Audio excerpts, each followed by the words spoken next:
Olá, sejam bem-vindos. Meu nome é Vanilson Braga, sou professor da disciplina de Projetos de Sistemas para a Web e hoje vamos dar continuidade à nossa quarta e última aula. Reveja então comigo o que nós já trabalhamos até então. Na primeira aula, vocês aprenderam sobre o que era e qual a importância de um projeto de sistemas para a web. Na segunda aula, nós estudamos o levantamento de requisitos, aquela etapa em que nós vamos até o cliente, analisamos o local onde ele trabalha, as pessoas com quem ele trabalha, suas experiências, suas necessidades e, a partir daí, traçamos o que seria o levantamento das necessidades do cliente. A terceira aula foi sobre a modelagem de requisitos.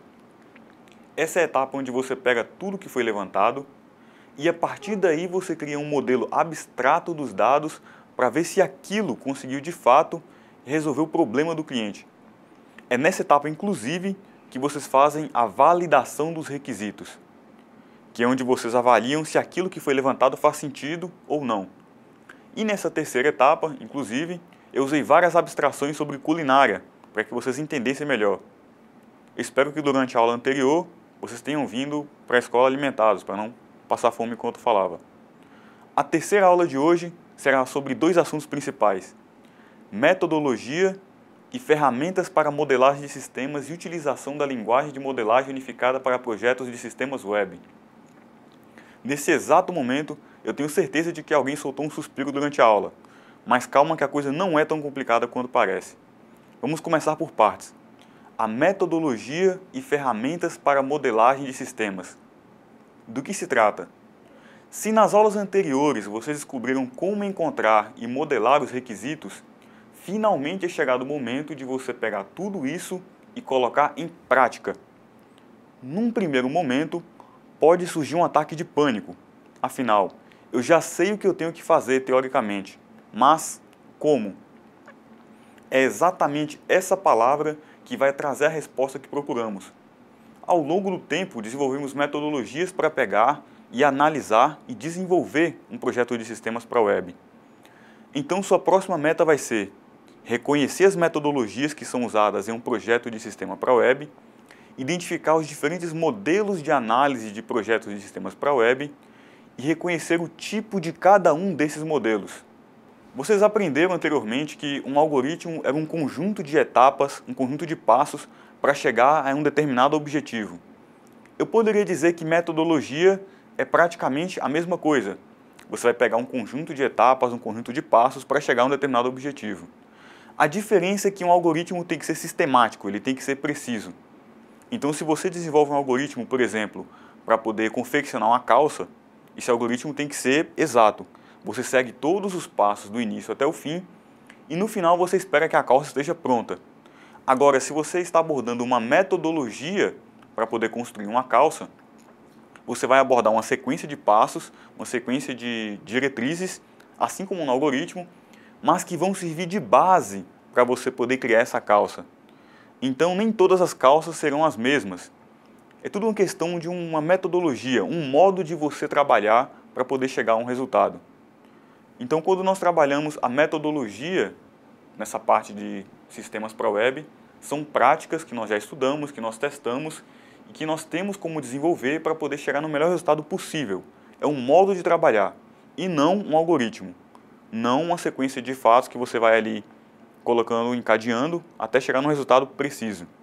E quando você junta todas essas metodologias, quando você junta tudo isso que a gente tem disponível, nós temos, enfim, o panorama de métodos da web, que é todo esse conjunto de ferramentas, de metodologias e de práticas que juntos dão para a gente uma melhor maneira de trabalhar, uma direção para você poder seguir sem ficar perdido durante todas as etapas do processo de sistemas para a web. Os vários métodos que nós usamos para construir nosso projeto web podem ser caracterizados da seguinte forma: os métodos de comunicação, métodos de análise de requisitos, métodos de projetos e os métodos de testes. Bem, os métodos de comunicação são aqueles que você vai usar durante o seu projeto para poder facilitar, para poder determinar uma comunicação precisa entre todos aqueles envolvidos na equipe. Vocês aprenderam nas etapas anteriores que nós precisamos manter um contato direto com o cliente para garantir que o nosso produto está indo no caminho certo. Os métodos de comunicação que nós usamos nas práticas de projetos de sistemas para a web englobam essa parte, mas não se fixam somente nela. Além da comunicação entre o empregador e o empregado, nesse caso, entre nós que estamos desenvolvendo o sistema e o cliente, tem a comunicação interna entre os membros da equipe. Garantir, por exemplo, que o pessoal que está fazendo a codificação tenha uma comunicação assídua e presente com o pessoal que está elaborando as interfaces, por exemplo. Garantir que o pessoal que está gerenciando o escopo não permita que a gente construa, que nós programemos, que nós façamos alguma coisa que está fora do alcance, está além do que o projeto foi combinado. A comunicação ela é precisa e ela é de crucial importância para determinar que o projeto, no final, dê certo. Temos também os métodos de análise de requisitos, que vocês já viram nas etapas anteriores, e são aqueles métodos que nós usamos para poder pegar os requisitos que foram levantados, as necessidades do cliente, e verificar se aquilo faz sentido ou não, verificar se é viável ou não, verificar se o cliente sabe para onde ele quer chegar, para onde ele está apontando o projeto, e verificar se do modo como nós estamos construindo, com o orçamento que nós temos, se nós vamos ter capacidade de terminar esse projeto da melhor forma possível. Temos também os métodos de projetos, que nós também demos uma passada nas aulas anteriores, e que é justamente você pegar aquilo que você está trabalhando e desenvolver uma metodologia para poder chegar naquele resultado. Vou explicar um pouco mais sobre isso, um pouco mais para frente, mas em síntese é você conseguir pegar essas informações que você levantou, os requisitos, e conseguir realmente aplicar num projeto viável, conseguir fazer o projeto funcionar. E para isso temos também, por último, os métodos de testes. Os métodos de testes, como o próprio nome já diz, é para pegar o projeto que está sendo desenvolvido na prática ali, feito, e verificar se ele está atingindo o resultado, dessa vez de forma prática.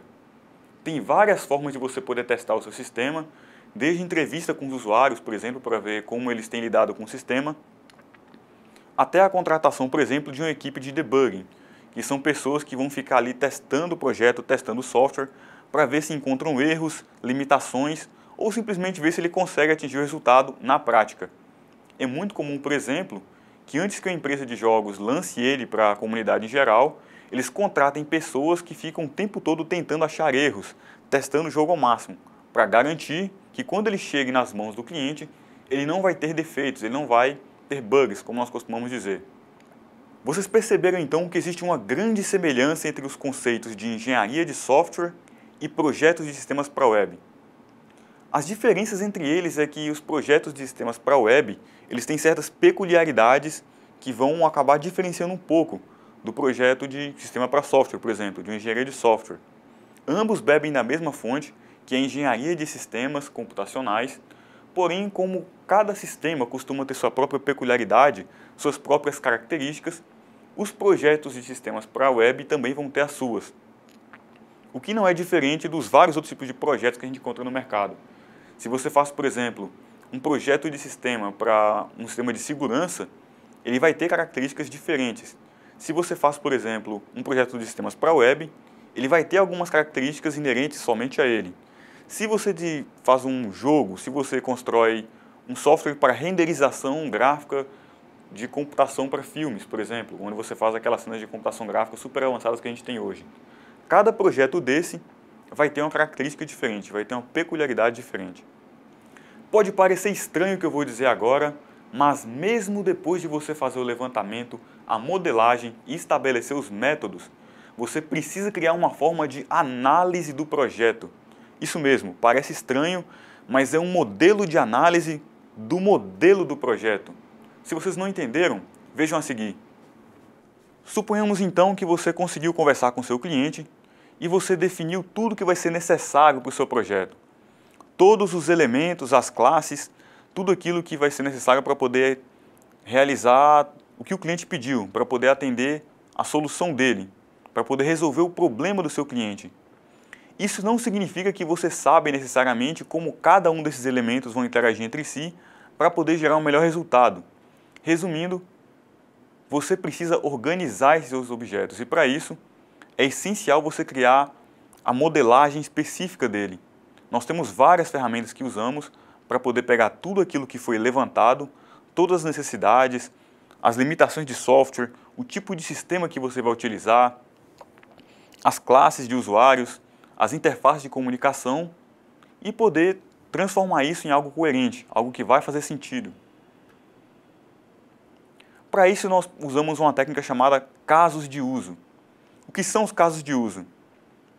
Se eu pegar uma calculadora para poder realizar uma conta, e se outra pessoa pegar essa mesma calculadora para realizar outra conta, vocês vão ver que o mesmo objeto, nas mesmas condições, pode gerar resultados completamente diferentes. Eu posso, por exemplo, pegar a calculadora, começar a fazer a conta e no meio do caminho desistir e apertar o botão de desligar. Nesse caso, a saída de dados que a calculadora vai me retornar é zero, é nada. Mas uma pessoa pode escolher somar 2 mais 2 e vai aparecer na tela 4. Os casos de uso estudam exatamente isso, as diferentes interações que os usuários podem fazer com o programa e, a partir disso, criar um mapa para cada resultado possível. É como, por exemplo, se eu pegasse o exemplo da calculadora e, numa sala separada de outra pessoa, alguém pedisse para que nós realizássemos contas ao mesmo tempo. Na sala ao lado, a pessoa faz uma conta dividida por zero, cujo resultado não existe, e a calculadora retorna nada. E do meu lado, eu posso fazer uma conta, por exemplo, calcular a raiz quadrada de alguma coisa. Tudo depende de como o usuário vai usar o programa, vai usar o software, e dos resultados, as possíveis variedades de resultados que ele pode oferecer. Análise funcional. Análise funcional serve para você verificar no seu sistema aquilo que de fato vai funcionar.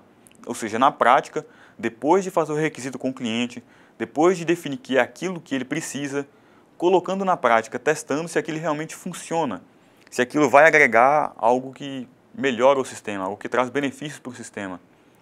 A análise funcional ela tem várias faces, ela pode gerar desde requisitos para o sistema que ele realmente precisa e que o cliente pediu, até aqueles outros requisitos que o cliente não pediu, mas que são funcionais. Por exemplo, você vai criar um software para poder digitar textos, e você não adicionou as linguagens orientais, né, aquele tipo de linguagem fora do padrão ocidental, que ao invés de letras nós usamos caracteres japoneses, por exemplo. E acontece que o seu software vai ser exportado para uma multinacional no Japão. Por mais que a empresa não tenha pedido para adicionar o alfabeto japonês no seu software, esse é um requisito funcional. Faltou uma análise funcional por parte do gerente do projeto para colocar essa característica, para adicionar essa funcionalidade no sistema. Nós temos também a análise de configuração, que vocês vão até ver mais à frente, com mais detalhes. A análise de configuração verifica onde que o sistema vai ser instalado, não só questão de hardware, de potência da máquina, por exemplo, potência do sistema, capacidade dos servidores, mas também o ambiente onde ele vai ser instalado. Às vezes você coloca um sistema de vigilância, por exemplo, numa empresa, só que em nenhum local da empresa tem suporte para colocar câmeras. Faltou uma análise de configuração para verificar se no local onde o sistema ia ser implantado, as funcionalidades iriam de fato funcionar. É uma mistura de análise funcional com a situação de onde o sistema está. Uma mistura de ambiente situacional e funcional. Tudo isso gera um modelo, e a partir desse modelo, você consegue então definir como vai ser o seu projeto, qual a melhor forma dele funcionar, evitando problemas. Ficou um pouco apagado ali no slide, mas nós temos basicamente dois tipos de modelos. Os modelos estruturais e os modelos dinâmicos. Os modelos estruturais, como vocês podem ver nesse mapa do Brasil que foi montado, é a estrutura do seu projeto. Como que ele vai funcionar, como cada classe de software, cada função vai interagir uma com a outra para gerar resultado. É como se fosse um organograma de uma empresa mesmo. E os modelos dinâmicos têm a ver com as interações entre essas partes. Olhando no mapa do Brasil, por exemplo, eu poderia criar um modelo dinâmico em que Minas Gerais exporta café para o Mato Grosso. Seria uma interação dinâmica entre os meus modelos. Não tem a ver com o modo como eles foram organizados, mas sim os diferentes resultados que eu posso obter interagindo os dois. Por outro lado, eu posso definir, por exemplo, que Brasília vai ser a capital do país e ela vai interferir em tudo, qualquer negociação entre os estados. Isso seria uma análise de modelo estrutural, na qual eu estou verificando não só as interações entre os estados, mas a hierarquia entre eles, a estrutura no qual eu vou organizar eles. Sobre as ferramentas que nós usamos. Nós temos diversas ferramentas que nós usamos na nossa modelagem de dados. Uma delas que vocês conhecem bem são as linguagens de modelagem, como por exemplo a HTML, a UML, que vai ser o último tópico da aula de hoje, e a XML. Esse tipo de linguagem serve para você poder estruturar o seu projeto, para você poder entender como ele funciona, e vai ser um pouco melhor de você entender no final da aula. As linguagens de programação, você já conhece, são aquelas que permitem que você crie o seu software de fato, que você pegue todas aquelas instruções e então você crie algo coerente. Nós temos aí no mercado a C++, a PHP, Java e várias outras. E temos também as ferramentas de uso e navegação, como por exemplo os navegadores, os reprodutores de multimídia, os softwares de auditoria e de segurança. Se você, por exemplo, vai criar um sistema para poder pegar os dados das pessoas que querem se inscrever no Enem e a partir daí você salvar no banco de dados, você precisa de um browser, de um navegador, que vai ser um programa que o seu usuário precisa ter na casa dele para poder acessar o site do governo e a partir daí fazer a inserção dos dados, gravar as informações dele para a prova do Enem. Se o seu usuário não tiver um navegador instalado, o seu programa não vai funcionar, ele não vai ter serventia. E além do mais, você precisa ter em conta o tipo de navegador que ele usa na casa dele para poder criar o melhor sistema possível. Se você, por exemplo, vai definir no seu sistema, na sua empresa, uma parte específica para dar videoaulas para os seus usuários, para os seus empregados, para eles poderem aprender como funciona a empresa, as normas da empresa, você precisa ter um software reprodutor de multimídia. Então não adianta, por exemplo, você ter no seu portal uma parte para poder baixar os dados, baixar os vídeos para eles poderem assistir na empresa, se não tiver um programa para poder reproduzir esses dados. E por aí vai. Agora, finalmente, dando continuidade, vamos aos tipos de modelos para a modelagem de sistemas para a web. Não confunda com os tipos de métodos que nós acabamos de ver anteriormente. Vocês vão aprender sobre os conceitos introdutórios sobre o modelo de conteúdo, modelo de interação, modelo funcional e, por fim, o modelo de configuração. Fique atento para as diferenças e aplicabilidade de cada tipo de modelo que nós vamos apresentar a seguir. O modelo de conteúdo, por exemplo, ele tem um pouco aquilo que eu havia dito anteriormente sobre conteúdo multimídia. Quando você trabalha um software, quando você trabalha um programa, ou quando você, enfim, trabalha com um sistema, ele pode trabalhar com diversos tipos de dados. Você pode, por exemplo, colocar uma galeria de imagens sobre as fotos da empresa. Você pode colocar os dados de compra e de fatura do último orçamento. Você pode colocar vídeos explicativos sobre alguma coisa. Tudo isso são o conteúdo que está sendo trabalhado no seu software. Então, quando você monta um projeto de sistemas para a web, você precisa de um modelo do conteúdo que vai ser trabalhado. E esse conteúdo não se restringe somente a arquivos multimídia. Tudo aquilo que o usuário faz com as interfaces do programa, tudo aquilo que ele monta, os dados que ele consegue carregar, as informações que são geradas, também fazem parte do conteúdo. Modelos de interação. Dentro da etapa de modelos de interação, nós temos os modelos de caso de uso, os diagramas de sequência, os diagramas de estados, os protótipos de interface com o usuário e depois, por último, vamos explicar também o modelo funcional. Mas voltando para o modelo de interação. O modelo de caso de uso eu já expliquei para vocês. É quando você testa os diferentes caminhos que os usuários podem criar usando o software e você determina os diversos resultados possíveis. Uma calculadora, como foi o exemplo que eu dei anteriormente, é um objeto extremamente simples. E você para pensar na quantidade de resultados que a calculadora pode oferecer, dependendo da pessoa que está usando ela, dependendo de como ela é usada. É praticamente infinito. Imagina criar um modelo de caso de uso, por exemplo, para um software de grande porte, ou para um jogo de videogame, que exige interação com o ambiente, interação com outros jogadores, com personagens, a física do jogo, a questão da gravidade, objetos, itens e tudo mais. Quando você, por exemplo, trabalha com a conta de banco e você usa um software do sistema bancário, você tem as etapas de inserção de dinheiro na conta, tirar o extrato, tirar o saldo, retirar dinheiro da conta, você pode pegar empréstimos, você pode inclusive realizar transferências para outros bancos. Essas transferências elas podem ser para contas do próprio banco, pode ser transferências para contas de poupança, outras contas correntes e por aí vai.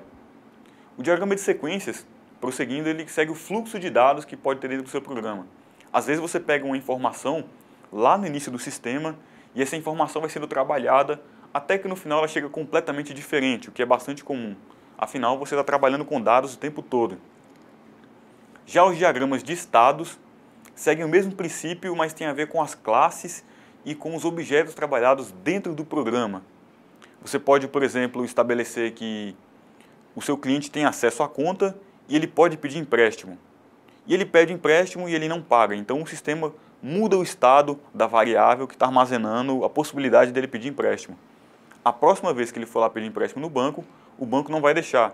Porque dentro do sistema, o estado da variável, daquele dado que prometia isso, mudou.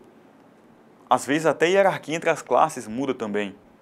De repente, uma pessoa usando um determinado software, ela tem acesso a determinadas funções que mais tarde ela é demitida ou ela vai para um cargo inferior e ela não tem mais esse acesso.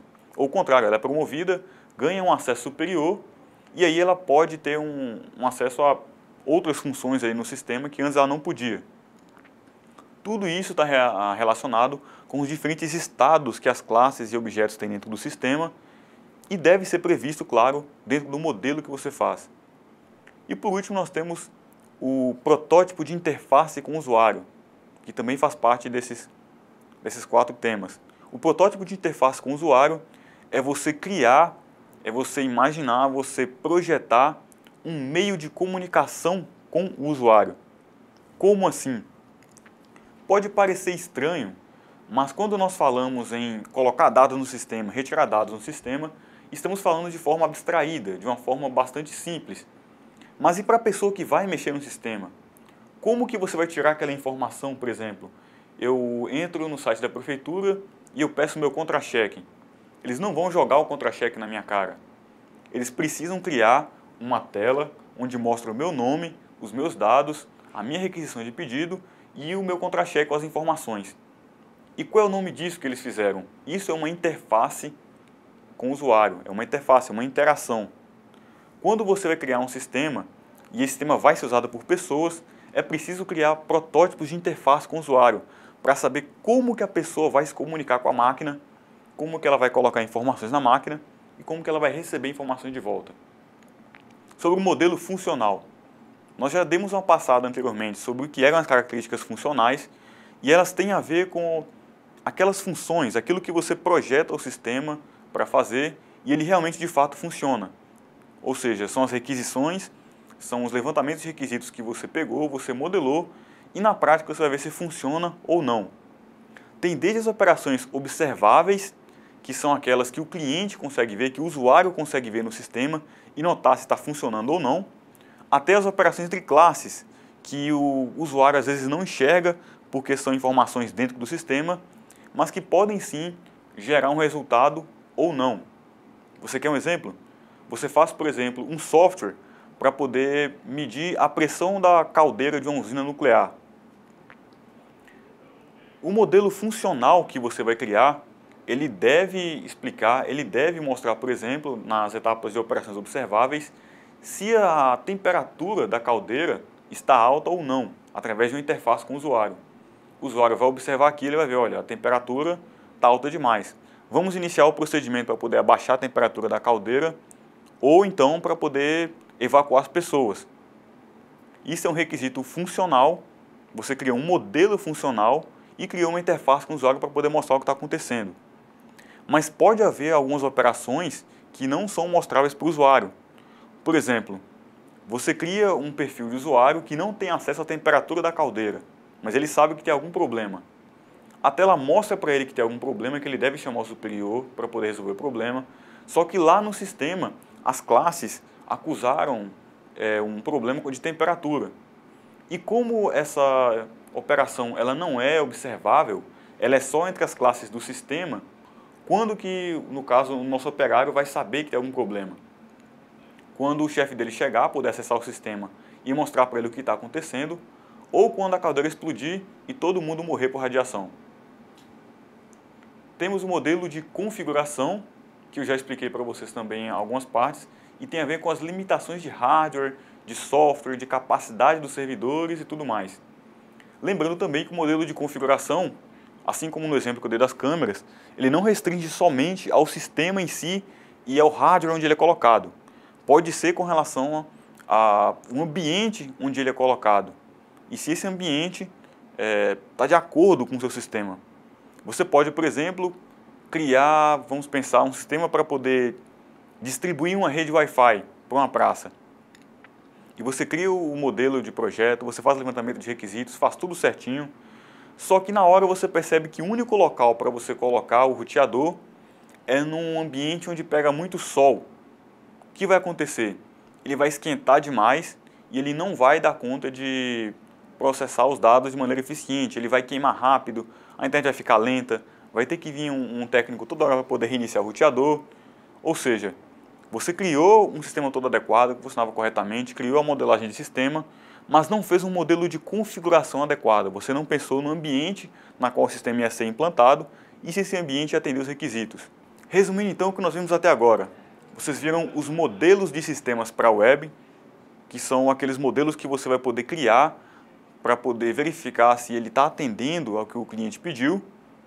E vocês viram também os modelos de análise do sistema para a web, que são os modelos que você vai criar para poder analisar o sistema que você modelou para ver se realmente está funcionando, se você está conseguindo analisar ele da maneira correta. Partimos então para a próxima parte, que é de UML. Nesse exato momento eu tenho certeza que a maioria de vocês está pensando, então quer dizer que eu vou criar um modelo de sistema para a web e depois eu vou criar um modelo para analisar o meu modelo? Que coisa mais complicada. Pois eu garanto a vocês que não foram só vocês que acharam isso complicado. Chegou um tempo que os próprios engenheiros de software pensaram, do jeito que está muito complicado, a gente não está entendendo o que a gente está fazendo. E o que você faz quando uma pessoa não entende algo que você precisa explicar? Você desenha, você coloca isso de uma forma gráfica, de uma forma mais explicada. Então o modelo UML, aliás, a linguagem UML, que é o que eu vou passar para vocês agora, é justamente isso. É uma linguagem que serve para você poder clarificar, você poder espalhar, mapear o seu sistema, de forma a você entender o que está acontecendo, de forma muito mais prática e intuitiva. O que vocês vão aprender agora durante a utilização da linguagem de modelos unificada para projetos de sistema web? Vocês vão conseguir explicar a notação da linguagem de modelagem unificada, identificar os diferentes diagramas de UML e reconhecer as partes que compõem o UML. Vão praticar a utilização da linguagem para o projeto de sistemas e vão poder ver como isso facilita muito mais. Conforme eu disse, a UML ela não é uma linguagem de programação. Não é para você poder chegar no resultado, não é uma sequência de métodos. Ela é uma forma de você poder mapear o seu sistema. Pensem em todas essas etapas que nós passamos anteriormente, de análise de requisitos, levantamento de requisitos, aliás, depois análise de requisitos, modelagem de requisitos, modelagem do sistema, a utilização de métodos para poder verificar o seu sistema, a modelagem dos dados, o estudo de casos de uso. Agora pense se você pudesse pegar tudo isso e colocar em forma de um mapa, um desenho. Serve para você poder modelar, unificar e entender como as coisas funcionam. A UML funciona principalmente através da diagramação. Você constrói diagramas e esse diagrama ele mapeia, ele relaciona os itens do seu software, as diferentes partes do sistema e como elas interagem entre si. Assim como, por exemplo, nós podemos pensar no organograma de uma empresa. Dentro de uma empresa nós temos diversas pessoas com diversas funções e hierarquias. Nós temos o chefe, nós temos, por exemplo, o gerente de um determinado setor, nós temos o dono da empresa, nós temos secretárias, nós temos pessoas que trabalham no departamento de marketing, nós temos pessoas trabalhando na parte de, sei lá, engenharia da empresa, comunicação. Todas essas pessoas são importantes e elas cumprem um papel importante dentro da sua própria função, daquilo pelo qual ela foi designada. Para poder um usuário não ficar perdido na empresa, é claro que as pessoas montam um organograma, que é aquele mapa, como posso dizer, aquele diagrama onde você consegue ver quais pessoas interagem com quais pessoas devem atender a quais, quem é o chefe de tal pessoa, qual setor depende de qual setor. O ML faz exatamente isso. É para você poder mapear o seu projeto e garantir que toda aquela trabalheira que a gente aprendeu até agora não fica presa, garantir que aquilo não fica pesado demais, para você poder conseguir enxergar de maneira mais fácil. Então é importante vocês prestarem atenção que essa é a principal diferença entre o ML e entre uma linguagem de programação. No ML, que é uma linguagem de modelagem, você mapeia, você entende, você estrutura como o seu sistema funciona. Na linguagem de programação, você determina instruções para que cada elemento ali funcione corretamente e chegue num resultado específico. Observem a seguir. Observem na tela agora um exemplo de classe UML. Nós temos uma entidade, uma classe de objetos chamada cachorro. Essa classe é composta pelo nome, os atributos e os métodos. Dentro de uma hierarquia de sistemas, num mapeamento UML, uma classe determina um conjunto de objetos, um conjunto de... pode ser aplicações, pode ser funções, ou, no geral, objetos em geral, que funcionam com características parecidas. No caso, nossa classe se chama cachorro. Cada cachorro vai ter um nome diferente, cada cachorro vai ter um atributo diferente e cada cachorro vai ter métodos diferentes. Os atributos têm a ver com as características que cada cachorro tem. Cada cachorro vai ter uma cor, altura, um tamanho e um peso diferente. E cada cachorro vai ter um modo diferente de poder latir, correr e comer. Parece um exemplo estranho usar essa abstração, mas não, imagine, por exemplo, que você criou um software para poder gerenciar uma agenda de pessoas dentro da empresa. Cada usuário na sua agenda vai ter que ter um nome, e isso poderia ser o nome da sua classe. Os atributos que esse objeto vai ter pode ter a ver com os atributos individuais de cada pessoa na agenda, como, por exemplo, o nome da pessoa, o telefone e o CPF, caso você queira guardar. E os métodos seriam ações que essa pessoa pode realizar. Essa pessoa pode, por exemplo, ser um fornecedor, e ele pode realizar vendas para sua empresa, ele pode ser um cliente que vai realizar compras e por aí vai.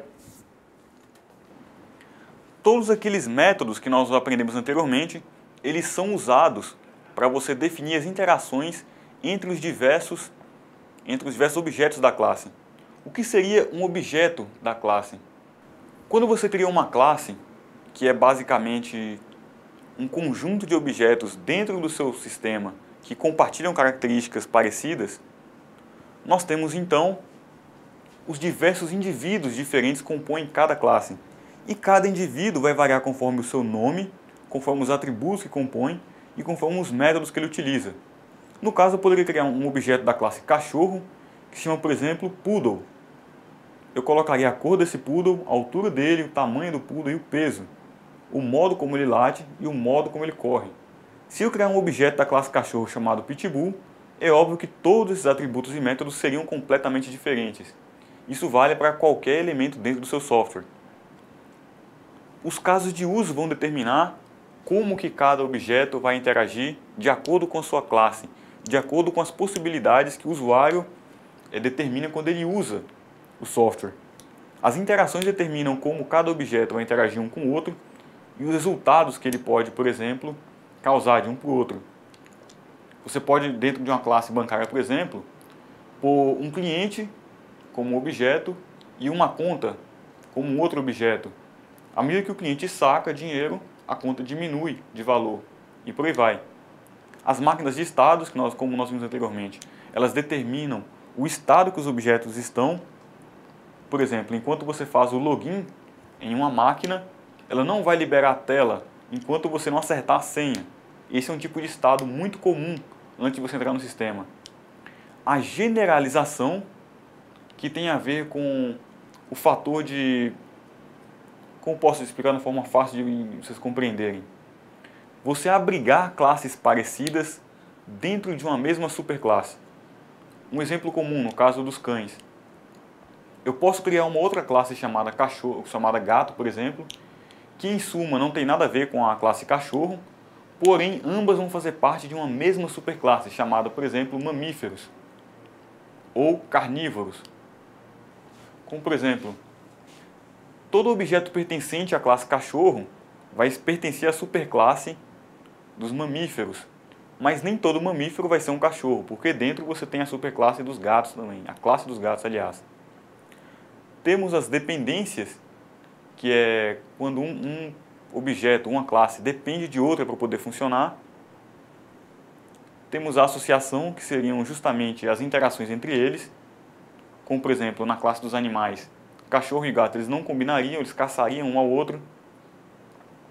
E temos os diversos atores que trabalham junto nesse sistema. Esses atores, eles têm a ver com o usuário mesmo, a pessoa que vai poder gerenciar o sistema. Os atores primários são as pessoas que trabalham usando o sistema diretamente. Os atores secundários são aqueles que não estão usando diretamente, mas são responsáveis por alguma função administrativa. Enquanto, por exemplo, você usa o seu sistema virtual para poder postar notas, para poder conversar com seus colegas, para poder verificar as atividades, nós temos professores, administradores e toda uma equipe de profissionais para poder gerenciar aquilo, seriam os atores secundários.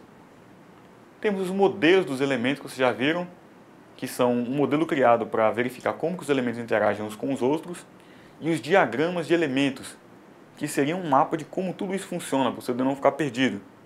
Temos mecanismos gerais que tratam da forma como cada classe funciona e das limitações que elas têm, ou seja, todo sistema ele tem um limite de como as coisas podem operar, e temos ainda outros diagramas que vão ser apresentados. Esse é um modelo simples dos vários tipos de diagramas que nós podemos trabalhar em um ML. Eu não vou explicar cada um deles, mas só para vocês terem em mãos, os diagramas mais usados, que vocês mais vão ver quando estudam essa matéria, são os diagramas de classe, que estudam as diferentes classes do seu sistema, os objetos que compõem ele e como eles interagem uns com os outros. O diagrama de máquina de estados, por exemplo, que ele determina como cada objeto fica à medida que ele interage um com o outro, os vários estados de funcionamento das partes do seu software, do seu sistema. E o diagrama de interação, que é justamente o modo como o seu sistema interage com as classes entre si e com as pessoas que usam o sistema. E por último, para finalizar a aula, temos um exemplo aqui de diagrama de classes. Olha para vocês verem. Nós temos uma classe de pacientes, nós temos os atributos do paciente, que seriam nome, RG, endereço, a data de nascimento e profissão. Temos também os métodos, que são as funções que esse paciente consegue fazer dentro do sistema, que é verificar se o paciente está cadastrado, adicionar clientes, obter pacientes, obter consulta, adicionar consultas, entre outros.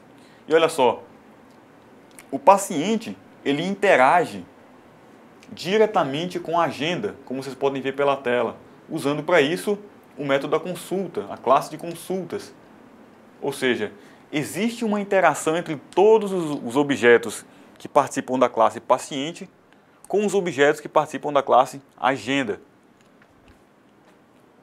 Colocando dessa forma, ainda que pareça um pouco complicado, vocês percebem que é muito mais fácil você conseguir ver no seu sistema o que interage com o que, qual classe é composta por quais objetos, quais deles estão agrupados em grupos parecidos ou grupos diferentes, e como que um interage com o outro para gerar resultados. Sem o ML, sem essa conotação gráfica, sem que você mapeie as qualidades do seu sistema de forma precisa dessa forma, é muito mais complicado, é muito mais difícil você conseguir administrar o seu sistema sem dar algum tipo de problema de escopo, de informação, de orçamento ou pior, pode até gerar o cancelamento do seu projeto. Então, esse foi o final da nossa quarta aula. Ela pode parecer um pouco mais complicada por causa dos vários termos que nós usamos e tem uma certa complicação com relação aos modelos e métodos e tudo mais. Porém, vocês vão ver que estudando o ML, estudando esse mapeamento de funções, fica muito mais fácil você conseguir gerenciar seu projeto. A gente fica por aqui. Qualquer dúvida que vocês tiverem, nós temos a disponibilidade lá no portal virtual e vamos também tentar esclarecer dúvidas e procurem também iniciar discussões para ver o que vocês entenderam e o que vocês não entenderam e verificar um com o outro o que vocês podem aprender. A gente fica por aqui e até mais.